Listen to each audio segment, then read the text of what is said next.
it again. Fulham needed a goal scorer. It seems like they found one. Hello and welcome to the That's So Craven podcast, your Fulham podcast from Down Under. We are back again for the last review of the season. Fulham playing Luton, winning 4-2 away from home, ending the season as we started with an away win, and a good way to wrap up the year. It's a full house for the podcast tonight. I'll start from the bottom of my screen. How are we going, Skibby? Yeah, all good.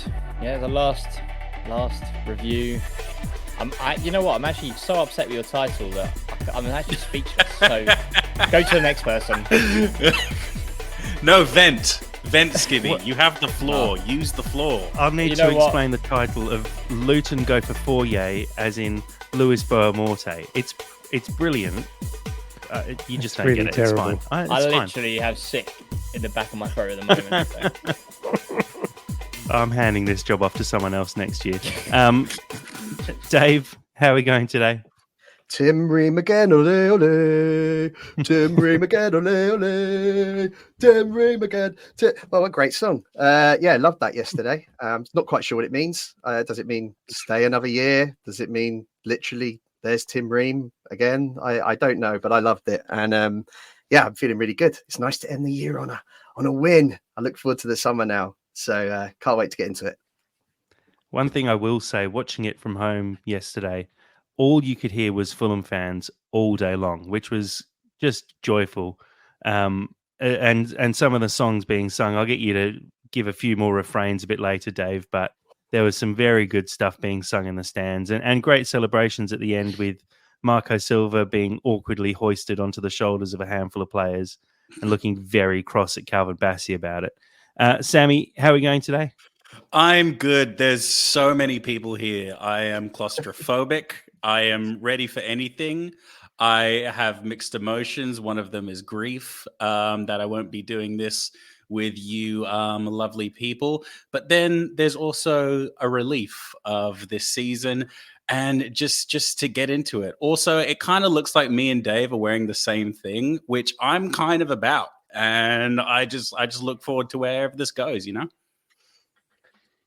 lovely. Kind of looks like we're a five-a-side team in a 1-1-1-1-1 formation. Dad, how are we going tonight? Yeah, good, thanks. Very excited to have a full house here. First time ever, I think. First time ever for everyone first time ever for everyone in the same room. It's like the Partridge Family for anyone who's old enough. Go and look up the reference. Or Brady Bunch, at least. A very niche pub quiz question. When was the only time that all five members of the That's So Craven podcast were on the same podcast together? Guys, before we crack on and talk about the Luton game, let's just a reminder of the Discord. It's a great place during the off-season especially to keep in touch with the Fulham community. Loads of stuff being talked about on there, especially during the game and after the game. And having that dedicated transfer channel as well in the summer is going to be brilliant. Seeing those tweets come through live and then having the discussions around them. Definitely join up. You can find the link in our bio on Twitter. But please do share it with everyone else in the Fulham community as well. And then just a bit of a heads up about what's going to be happening with That's So Craven over the next couple of weeks and over the summer. We'll be having our end of season awards show in the next few weeks. We're going to hand out our coveted Player of the Season award. We're also going to be running our That's So Craven Big Fat Quiz of the Year, where we team up. I believe Skibby and Sam are in a team, and Dave and Elton are going to be in a team together. So pick your side, but join in live as well. We'll be live streaming that one. It should be a really good one. And then during the whole summer, we're going to have a fairly regular transfer show as well, making sure you're staying up to date with all the latest news around Fulham transfers. Hopefully have a few special guests on through the summer as well to fill us in. So, guys, let's crack into the game. Dave, you were there. I'll start with you. What was the atmosphere like in the ground? Well, I wasn't there, but I have been trawling the internet and watching all of the clips, and I've also spoken to a few of my friends, Michael and Artie, who went along to the game, and by all accounts, the atmosphere was excellent. You could hear it on the stream, and I think it was just a really good atmosphere. And yeah, it was nice, as you pointed out at the beginning. At the end, tributes were paid to Morte, tributes were paid to Marco Silva. A real feel-good day. I think I was really delighted with it. I was quite clear before. I did not see this as a dead rubber by any means. I think it was really important to go out on a win, go out, end that run. I think which would have been, if we'd have lost to Luton, who, as we saw, pretty much a championship side, we'd have lost. We'd have picked up 6 points from the last 9 and got into our summer quite miserable end of season run. So I think it's really good that we've turned the corner there at the end, got a win. We can look forward to next season now, and 13th instead of 14th. Skibby, I'll throw to you. Were you surprised by the lineup? I know a lot of people were trying to predict what we were going to see. We thought maybe some youth. We thought a bit of rotation. I mean, as Dave said, it wasn't a dead rubber. There were positions at play here, so maybe expected a full strength side to be put out, but there was quite a fair bit of rotation. Yeah, I mean, I didn't expect the youth, to be honest. Like, they were fresh off winning the was it under 21s Premier League Cup. So I mean, let them have that, let them enjoy that. There's no point throwing them into a game for their debut. I think it would just been too much of a overbearing week for them. But so big up those guys. But yeah, I don't think it was the time. But yeah, I mean, Jimenez, coming in for Muniz, I thought that was a bit weird. I really wanted to see Muniz break double digits. I think that was just all he deserved. And I thought that was a bit weird. But I mean, you look at the scorers. So what do I know? But yes, Traore started. Traore started a game and he was very impactful from the get-go. So, I mean, shock horror. I mean, we were all football managers, it seems. But no, I think, there's a few. I think he was just sort of giving some minutes to some fringe players. So I think, we hadn't seen much of Reed. We hadn't seen much of Ream. I think was something which, he did anyway because he had to.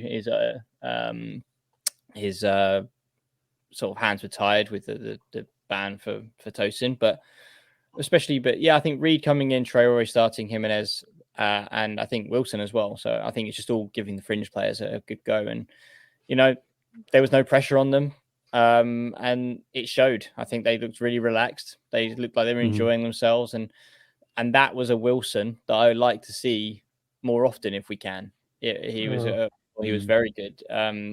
Which, I'm now on this sort of seesaw of, would I be happy with Wilson going? Or, if he plays more like that, then maybe he has got a future at Fulham coming in off the right. But no, I mean, anyone who got that lineup spot on, play the lottery, because I have no idea how you done it. But I think it's something you expect at the end of the season. And, good on them. Relaxed atmosphere, relaxed team, and they looked like they were up for it. So I was all for it. What does that mean?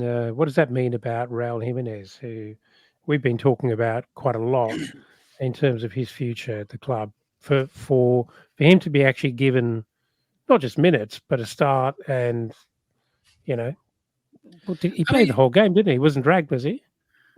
Played the whole game, didn't he? Oh no, he was late on. I think Muniz came on. Yeah, the last couple of minutes. Right, yeah. Well, I think Silva really believes in him, and he's believed in him for pretty much the entire season. I think he really wants and feels that Jimenez should be in the side, otherwise he wouldn't have played him. And in all fairness to him, like, Luton was the perfect game for him to get an opportunity to actually score some goals. Because if he wasn't going to score against Luton, I think it would have been a definitive you're gone. And he has proved that he had some value. I actually was listening to the commentary, and apparently Silva was saying that when he signed Jimenez, the intention wasn't necessarily to take out Mitrovic, but to have two up front and for him to support Mitrovic. So maybe that's part of a plan that he's got for Muniz, and he was just seeing if he still kind of has something there. But I don't know. No, I'm not fully buying that. I just think financially, economically, it doesn't make sense for someone to be a backup to Muniz, who is surely the man. He cannot be thinking that Raul Jimenez is a better prospect than Muniz, surely. No, I think the point is Silva came out and said that when he signed Jimenez, the idea was that Jimenez was going to play alongside Mitro. Yeah. I don't know what that means. Possibly in the Pereira position, sitting behind him as a bit of a shadow striker or something. I'm not sure. But Silva basically said he wasn't brought in as a backup. I don't think anyone foresaw what was going to happen with Muniz this season. I think Silva maybe thought two more years down the line, Muniz will burst onto the scene, but probably didn't expect it to happen so soon. So it has thrown it all out of kilter a little bit. But, I mean, Jimenez has had a fairly good season. He scored, I think it's 7 goals in total in the league, which is a pretty good outcome for someone who's kind of only played about half the games. And he's had a lot of injury someone who problems. He had a lot of injuries, but also someone who was coming to the club on the back of, I think it was 24 games without a goal or something crazy like that. So to actually end up with 7 doesn't sound overly impressive when you look at some of the other strikers in the league, but it's not a bad outcome. And my biggest issue is the wage that he's on. That's my if point. it's to be believed, it's 100,000 a week is outrageous amounts, and so having him as a backup striker on 100,000 a week, we can't sustain that as a club. So it'd be interesting to see what we decide to do with Jimenez. And I was going to pose a question as well, and I'll pose it to whoever feels like answering it. But a few people mentioned on Twitter during the game that this lineup felt kind of like a final chance for those players to actually prove themselves that they deserve to stick around next season. How did we feel about that? Because there were a lot of players who, I think when we went through the sort of squad future and looked at people who might be leaving the club, most of those guys were actually starting on the weekend. Well, I thought Kenny Tete actually had a pretty good game. And I know Tim Ream's a different case. I was quite surprised that Bassi didn't play on the right in a Ream Bassi pairing. But as I was discussing with you during the game, it's probably actually very smart. Don't mess with Bassi. He's really good on the left. He's settled, and then just roll the dice on Ream and see if he can do a job. Actually did a pretty good job. Like, not amazing, but he actually did a pretty good job overall. For me, Bobby was Bobby. Wilson, he's schizophrenic, or maybe just I don't know. He's emotionally fragile, as we've said so many times before. And a couple of people made some fairly pointed comments about the fact that, it's a championship opposition and Wilson's suddenly starring, which might be unfair, but it's pretty on point. And, it's really frustrating because he's clearly got it, but maybe it's just that little nuance of quality that he would be shut down and he takes too long at Premier League level, or just doesn't have the confidence to go for what we know he's capable of. I thought Adama once again did nothing to what's the word? Yeah, he I thought he performed really, really well. Very brave. Very I was like, he did nothing. I was like, hang on. He did plenty. He was really brave. Going round everyone though, can each person sort of pick out a player? Because I think we did talk about these guys who are all sort of squad players effectively, and I think it's worth everyone going around picking one player who kind of impressed that you'd want to keep around next season, and maybe one who started and you'd maybe saw them play and went, you're good, but maybe not quite the level we're looking for at the moment. Sammy, you've got your hand up, so you can go first. I do. I'm being very polite. Traore for me. I thought I can see us going forward with that, as it's very, very different to Willian, but I can see it being equally effective if we kind of stick to our guns on it and try to work a system around it.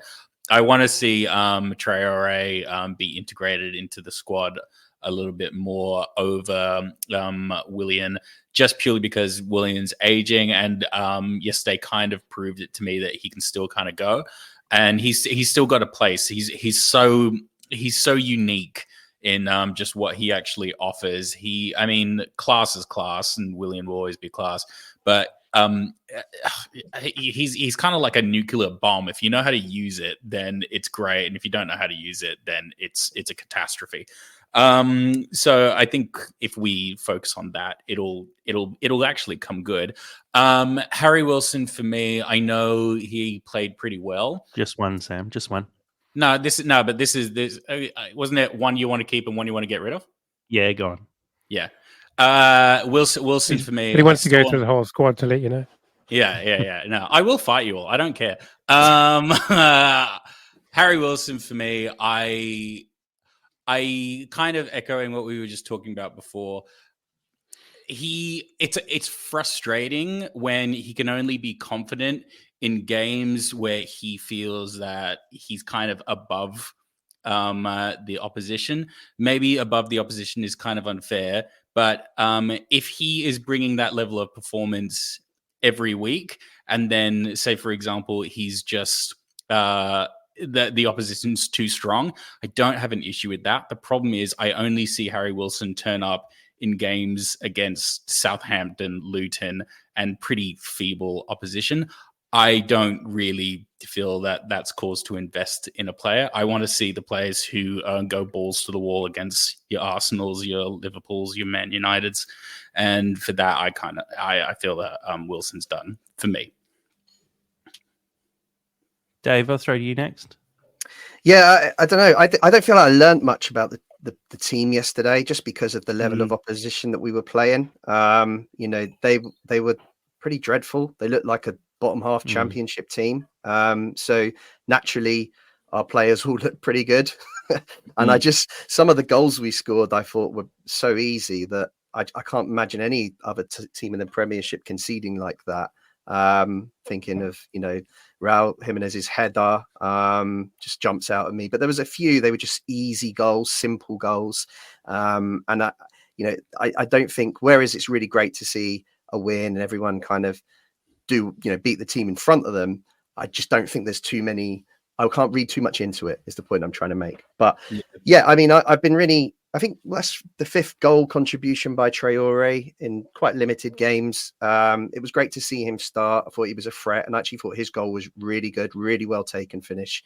And clearly we can use this guy. I think it's an impact sub. I think everyone would agree that's the role, but he can make an impact. We've seen it quite a few occasions now, and he's a danger. So he'd be the one I would keep. And then for the point you made earlier on Raul Jimenez, it is great. He has scored 2 goals. That's good. I'm not taking that away from him. But as I say, the caliber of the opposition, pretty poor. And his wage is too high. So I'd like to see him being moved on, and maybe bring in someone a bit more of the same profile as Muniz that can challenge him for that place in the starting team. So that's the way I see it. Can I? Oh, sorry. Oh, sorry. No, go ahead, Skippy. Go ahead. Okay, well, I was actually just looking up Adama Traore's strong foot, because I'm confused. I don't even know what his strongest foot is. He's just he's 1 minute. He's got a hell of a left foot, I'm telling you. Well, yeah, I mean, we saw that, and then I think it was a right-footed shot against Luton, which was this goal. So I'm just like, Jesus Christ, I have no idea what his strongest foot is, and I think that's a really good, ability to have, that you can put him on either wing and he would be effective cutting in, regardless, because you put Wilson on the left, he's always going to get down to the byline because he's got no right foot. But Traore just loves to get central, regardless of what wing he's on, and I think that's a really crucial attribute to have, especially as a squad player. So, I mean, to keep it short and sweet, I think you guys have hit the nail on the head. Jimenez is too expensive. I don't think Reed's got the. I think that's an area where we would love to strengthen. So, I as much as I'd love for him to stay, I think we can do better. But I think Traore is just the only player, not only yesterday, but throughout the season, has sort of consistently shown glimpses that he could be something in this squad. So for me, out of everyone there, I think it would have to be Traore to keep. Yeah, I'd 100% agree with that. We've lost Skippy's mic there for a moment, but can I just say something? What I'm really enjoying I'm just, for those not following on the live stream, and how dare you, I'm really enjoying the kind of almost ITV morning show kind of news thing that Skibby's doing here, with his girlfriend walking around in the background with some That's a Craven merch being paraded around She on her did. back. She had the sweatshirt And, on. and was the I'm deal. loving it. Uh, I'm loving it. subtle Absolutely advertising. Yeah. Join the So Discord. good. I was going to say subtle in my hat and my hoodie, and then Yeah. dress parades. We're so subtle. Oh. I saw you. I saw you wave Right. on, going, "Come on, you can walk through now. Now's the time." Go. Yeah, look, it was a good performance in sort of overall, but again, like we've all sort of touched on, it was a championship side. Let's be perfectly honest. This is a side that have fought valiantly throughout the season, but realistically, they're going to go down to the championship, and I'd say they might make the playoffs, but I wouldn't be overly surprised if they end mid-table. So to beat them with Decordova-Reid, Harrison Reid, Jimenez, Wilson, those guys out there, I don't think it's as impressive as maybe if we'd come up against this Crystal Palace side at the moment, or Bournemouth, or any of those sides. So it definitely, like you said, Dave, I don't think it taught us anything about this squad. I think, if anything, it just proves that these guys are probably too good for the championship. But the fact is, they've been squad rotation for the whole season for a reason.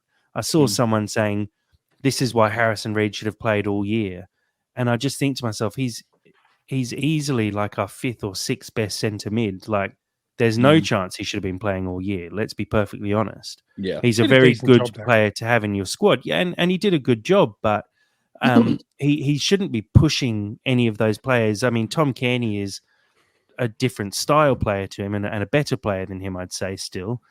But then there's quite a big leak up to Lukic, Pereira, and Polina, I'd say. Even though Lukic hasn't had the best season, even when he's not performing that well, he's still rarely getting dropped for Harrison Reid. And so that shows the gulf in class there, I think. And yeah, look, this is a really big summer ahead for Fulham. I think we're all excited now that at least we've ended the season with a win. We can be a bit more excited about it. But there's going to be a lot of change going on. And guys, I'll open it up to the floor and see what you guys think, because personally, I see 6 or 7 players leaving the club this summer. How many do you think we need to sign to actually properly challenge and move further up the table and finally get that sort of solid top half finish? Ooh. Honestly, probably about 5. I'm just kind of going through in my head. Well, we definitely need to sign another striker, potentially another winger, definitely another centre midfielder, and a centre back, and potentially, controversially, might even need to look at a sufficient replacement for Lena, or at least look into it. Dave? Why? Yeah, I think you got to have cover in every position. So, and good cover, cover that can step in when needed and challenge for that role. Be good enough that or have the potential that they could come in, do such a good job that they keep the position. A bit like Castagna did with Tete this season. That's the ideal world, what you need in every position in order to kind of push up the league. That might be a bit optimistic, thinking we can attract a 22 as strong as that, but I think there's a danger of having too many players, and having too big a squad, trying to keep people happy. There's confusion can set in around what is our strongest team, with so many options. So I've heard Marco Silva say, I think he'd prefer a slightly leaner squad but a quality squad, and I think I prefer that style too, especially because we've got quite a lot of good youth players. I think could supplement, some squad positions if we've got injuries. So, yeah, I without kind of going into too much depth on all of the positions, because it's a bit unclear as who's leaving at the moment. I just think, quality, not quantity, and let's try and find some ways in which we can use these great youth players that we've got coming through. I think that's something that we all forget, isn't it? That we've got some really exciting youth, but and I'm a victim of it. Football Manager, I would never look at youth. And they can give me all the stats in the world, but if I see someone and I get a scouting report and they're like, best player on the planet, and I'm like, yep, I'm getting him. Sorry, 18-year-old kid, you're out on loan. But I think for me, it's going to be around sort of six players. I think realistically, we've got people on the way out. We've got probably people who are showing they're not quite up for this to sort of play next year. So I think for me, to break it down, I'd say we're going to have 2 wingers coming in. We're going to have I reckon 2 centre backs coming in, because as much as we all love Ream, he's getting older. It wouldn't be surprising to me if we started to look at the long-term replacement for Ream, and also if Diop isn't, our guy going forward. Is he, was he just a sort of a knee-jerk reaction that when we brought him in? Is there someone out there who could probably potentially do a better job? So I think we'll see 2 centre backs come in. I think you're looking at a centre mid and the centre attacking mid potentially, but I think the centre attacking mid backup would probably link to the striker. So whether you could potentially, use, like I've always talked about Stansfield being that shadow striker. You could play him as a number 9. You could put him on the wing. I reckon you could probably play him off Muniz, but I think it's definitely going to be a minimum of 6. But also even more exciting is that Marco talked about financial fair play not being a hindrance this year. So come on, get that checkbook out. Let's start throwing our cash around, start raining dollar bills. But I'm looking forward to that. But whether I think it's going to be more suitable as well. I know we've done 100 million in the past, but there's something about Marco now having a bit more of a grasp on transfers. He's now building something that he must be aligned with the sort of senior execs that, we're building a project. Otherwise he wouldn't have signed a contract extension. So I think we've talked about it in the Discord.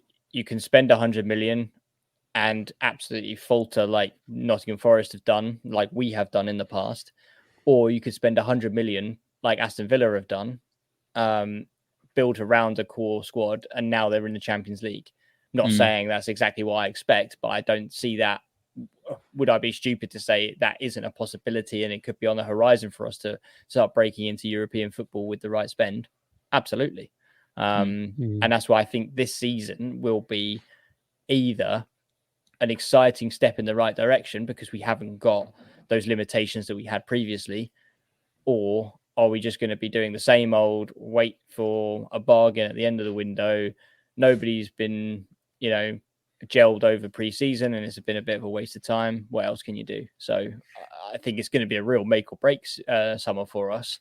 But I'm optimistic that I think, the planets are aligning, that it is going in the right direction and everything is moving where we want to be and where we want Fulham to be in the next sort of 2 to 3 years. I will honestly blow a gasket if Tony doesn't spend some money this transfer season. Honestly.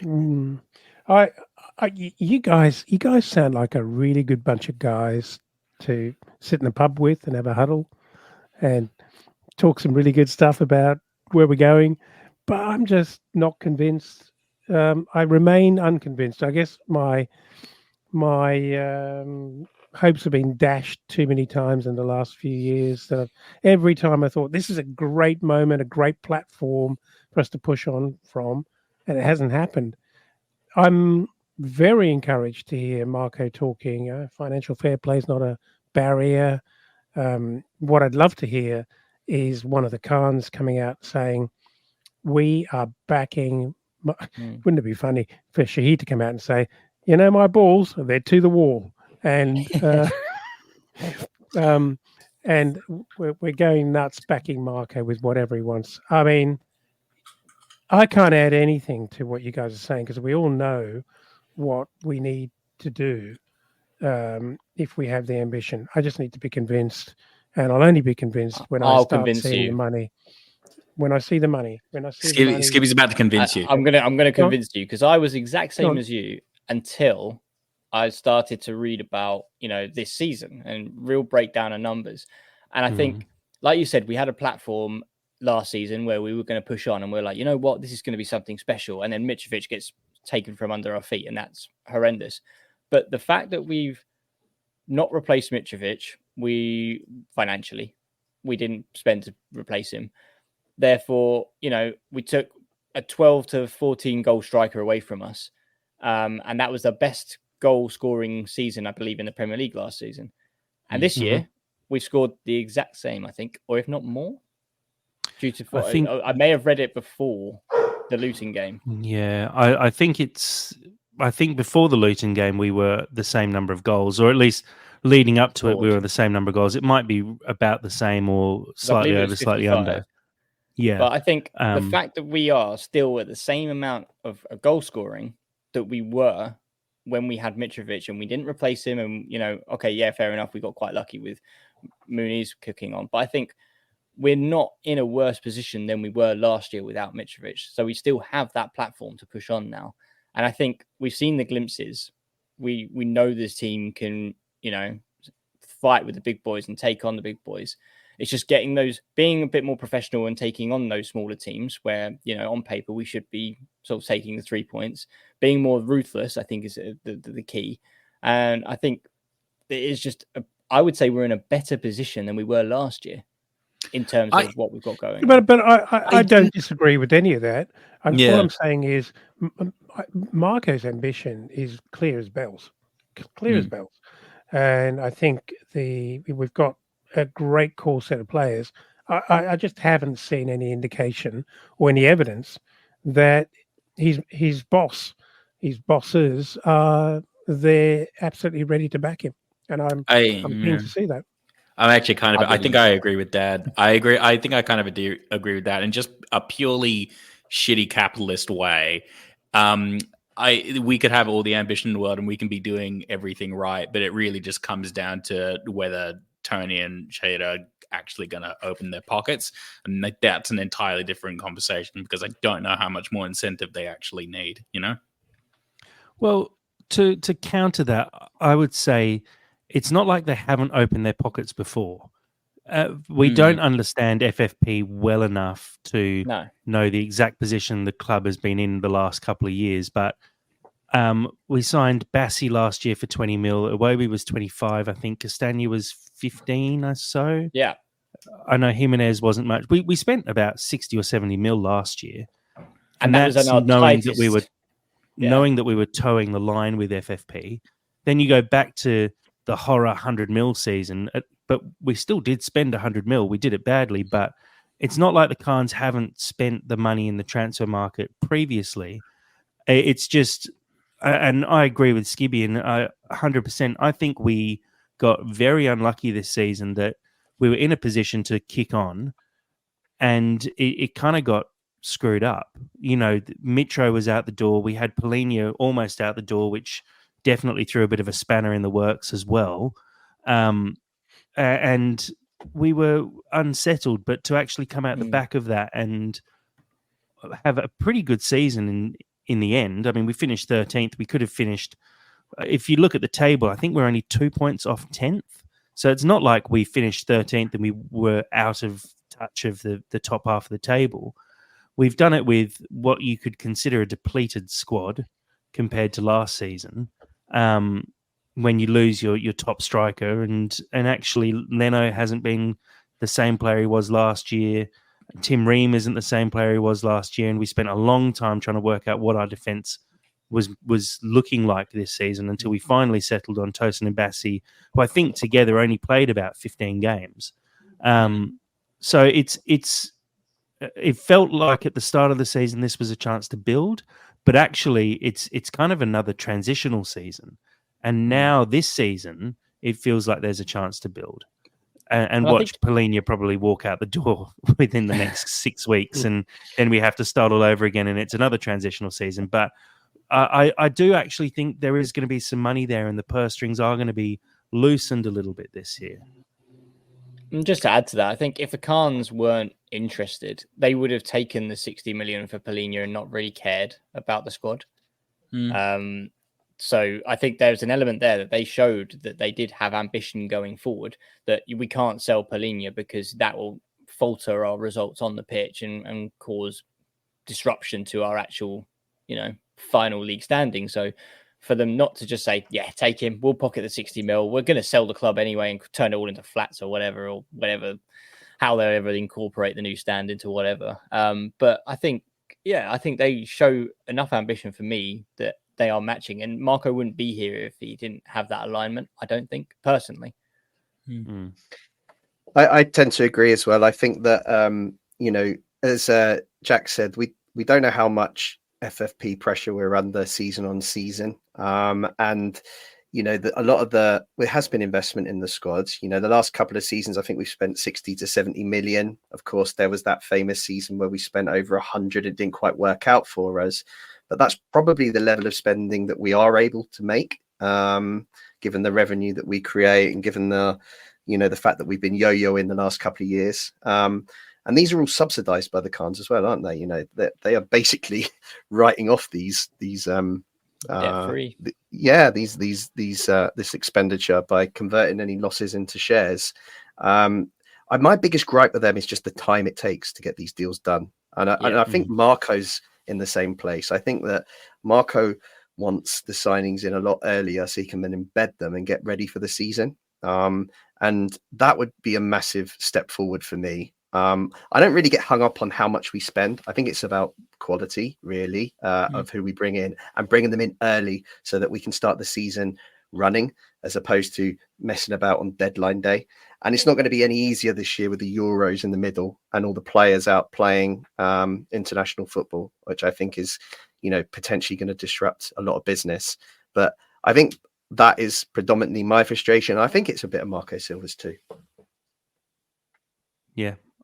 Well, I think we've summed that up pretty well in total. It's going to be a very busy summer, but kind of as we've said, the proof will be how much we do actually do in the market itself. Like not necessarily how much we spend, but how we do our business, when we do our business, and what kind of business it is.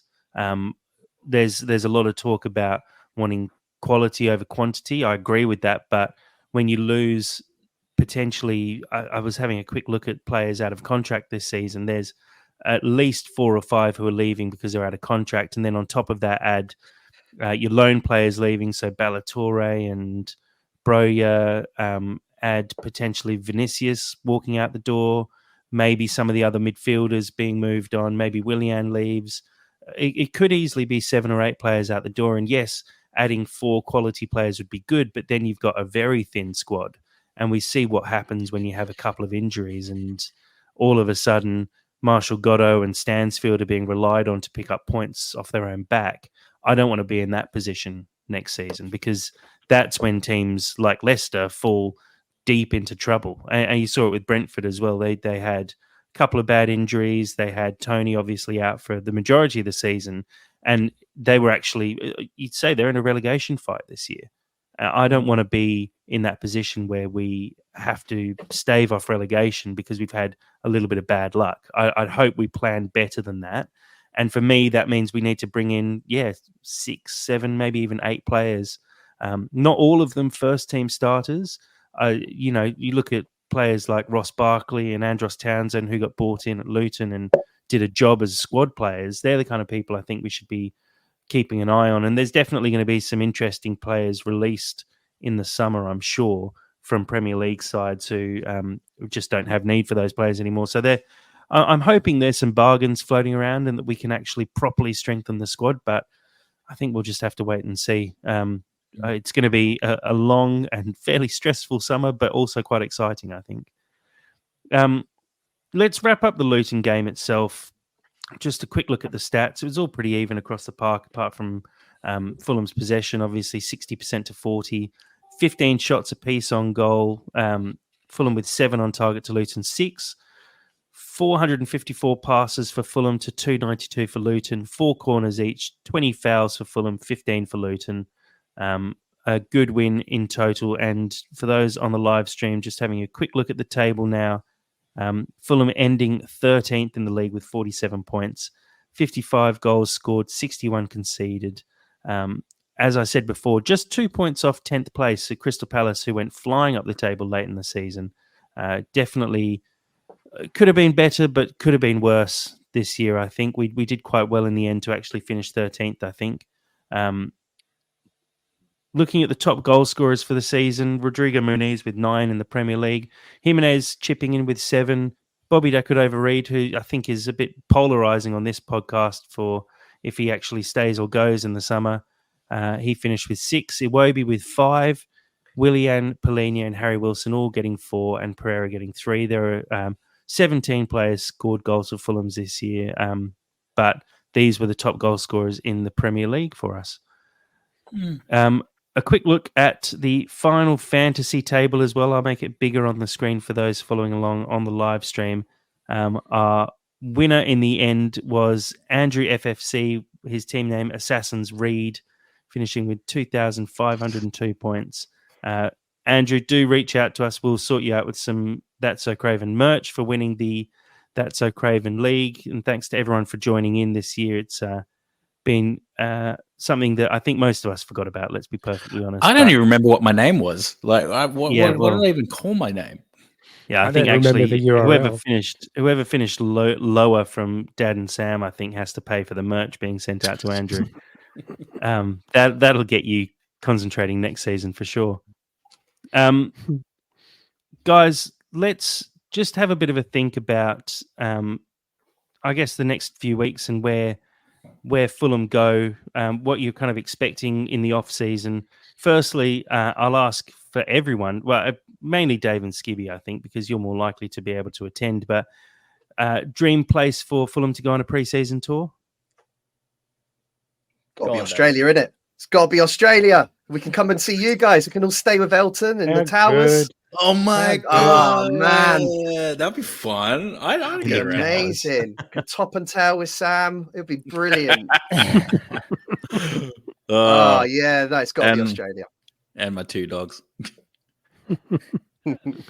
Well, I would love it to be Australia. Let's be honest. It's been, I think the last time Fulham came out to Australia was the Europa League season, 09-10. Or it could have been the season we qualified for the Europa League. And yeah, it was a great chance to see Fulham play out here. But do you think there's a possibility we go over to the US again and play in, what was it called, the Premier League Pre-Season Cup? Or are we expecting maybe a bit more of a closer European tour this summer? Personally, I think it'll probably be like Portugal. I think that's where, and that would also be, not to disrespect, I mean, Dave went first and completely crushed it. So now I'm going to be like, it sounds really bad. I'm like, yeah, I'd like to go Portugal. But Australia was great. Don't get me wrong. I just have to get that out there. But no, I think Portugal, connections with Marco, I think that will be a really good one. And it's only like an hour flight, 2-hour flight, if that. So it's quite nice for me. So I wouldn't mind that. Did we do Portugal last year? Is that at the start of this season, rather? Did we? Well, I know we went to Could have been America. the season. Did we do both? It could have been 2 years ago, I think. I think it was 2 years ago. Yeah, I think you're right. I think it was 2 years ago because we went to America. But to be honest, it wouldn't surprise me if the Khans really wanted to sort of push the full America dream. So off to America. But I would love to see Portugal.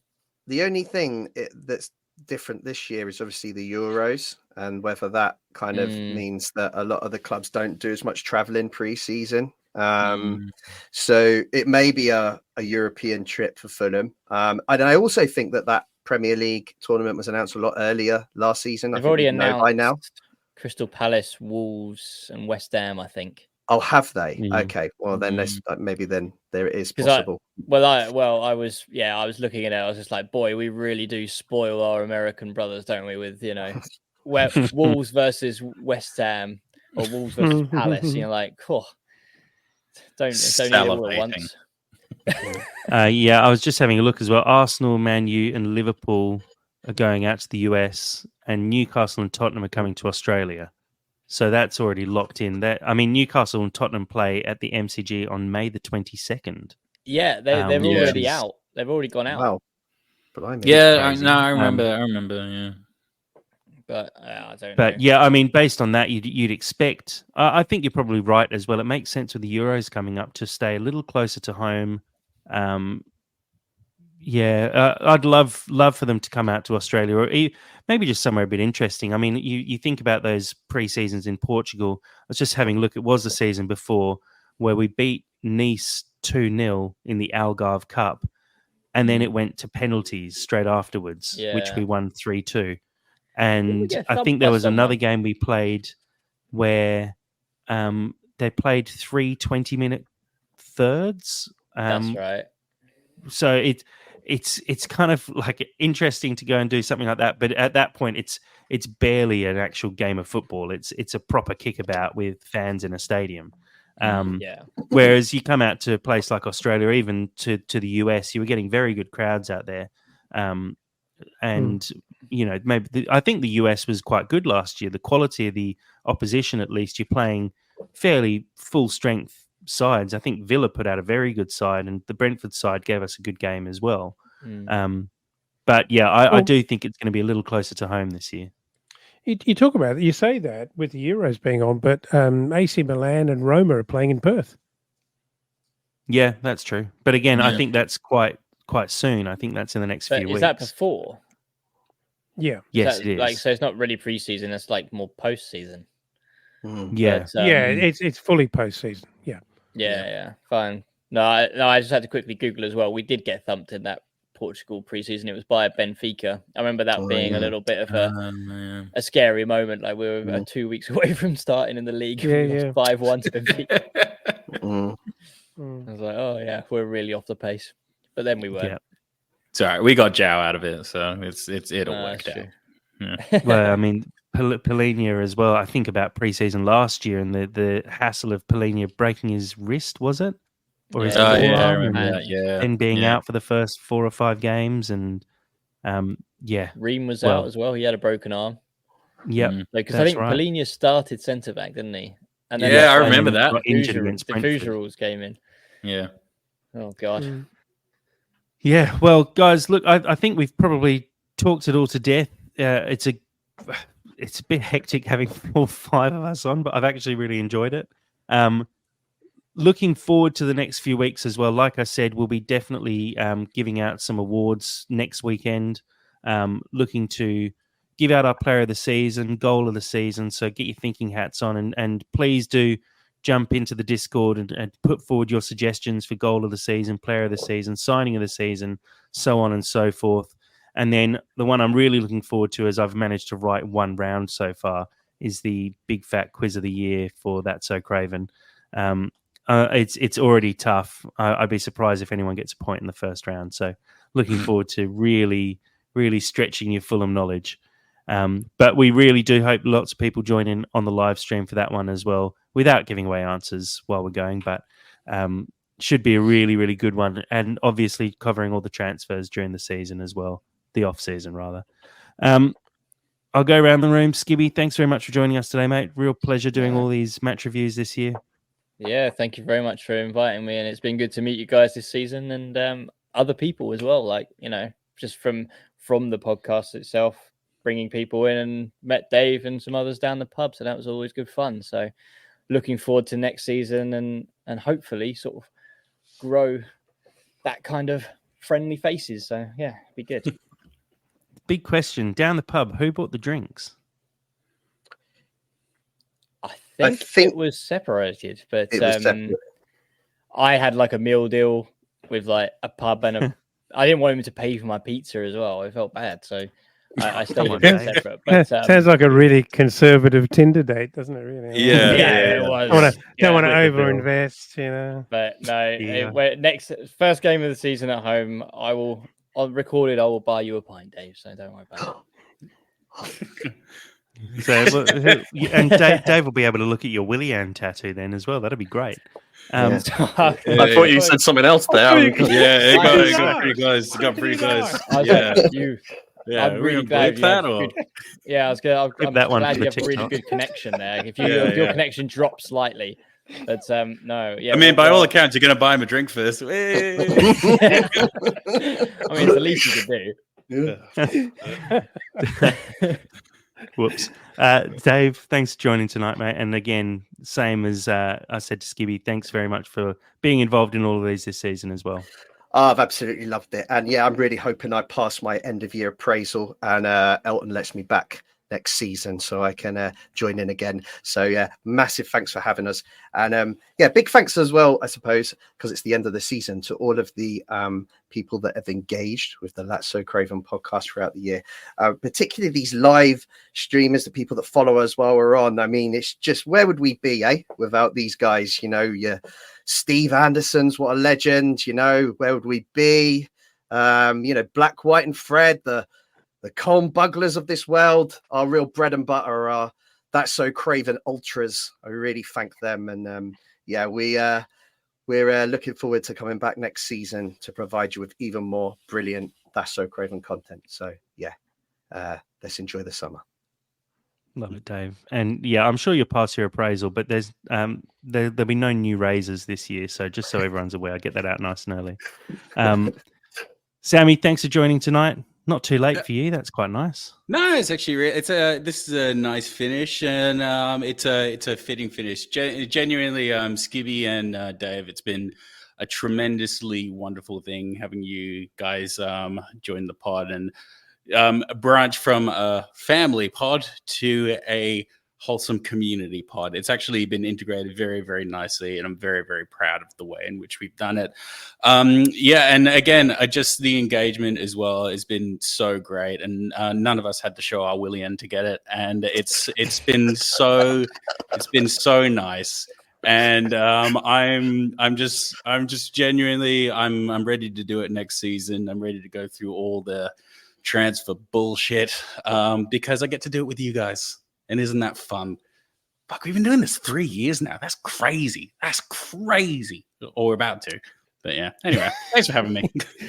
Yeah, I hate to put a downer on this, Jack, seeing as I'm the last one here, but I have just checked the paperwork, and it appears that Dave and Skibby are on loan, so it's been great, guys. But Go on, show your William. Get it out. Get it out. Last ditch effort. I think I need to speak to HR.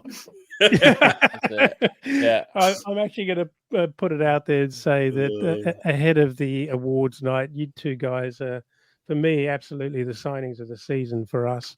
And really, really enjoyed having you as part of it. And thanks for, embracing it all and really diving in and making it your own. And it's been great that people have jumped on and followed you guys and brought you into the family. So really good stuff. Honorary Perth boys, that's what we are. What's up? Real tear jerkers tonight. Oh, yeah. Don't say jerkers when we're talking about Williams. Yeah, well, look, if someone shows their William, the engagement will go up, I'm sure. That'll be very clippable for the socials. But no, as I'll echo what everyone has said, it's been a real pleasure doing this again this season. Obviously not finished for the year yet, but seeing as it's the last game, it really has been good fun to get you guys involved, Dave and Skibby. It's been great to not have to talk to Sam quite as much, so I've really enjoyed that. Joking, Sammy.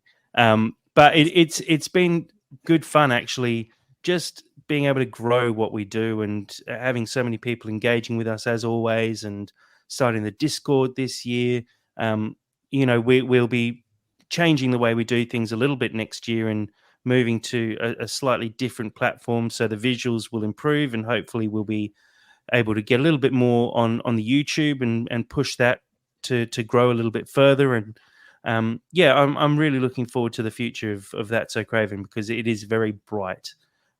Sammy, you've got your hand up for some reason as I'm about to wrap this up. Yeah, I was just going to say, like, are we having tryouts as well? Are we going to try and make sure that everyone's on their toes? Because we've been criticizing the squad all season, so are we going to hold ourselves to the same standard, or what are we doing? Yeah, send in your. Everyone went really quiet. Everyone went really quiet. Send in your 40-yard sprint times and your vertical jump scores, and we'll check how we go. I just liked we were going to be increasing our visuals, so it's more FaceTime. Yeah, exactly. We're getting some close-up cameras for next season. That's increasing the visuals. No, guys, thank you very much for joining today. Like I said, we'll be back possibly the weekend, maybe next week with the end of season awards and the quiz not long after that. Thank you to everyone who's joined in on the live stream today and engaged with us throughout the season. We really do appreciate the support. And please, as always, do share the podcast around with your Fulham friends. We really appreciate all our new listeners and all the people who join in and engage with us on Twitter, on Discord, on Instagram, on Facebook. We're everywhere you could possibly find us. So we really appreciate all the support.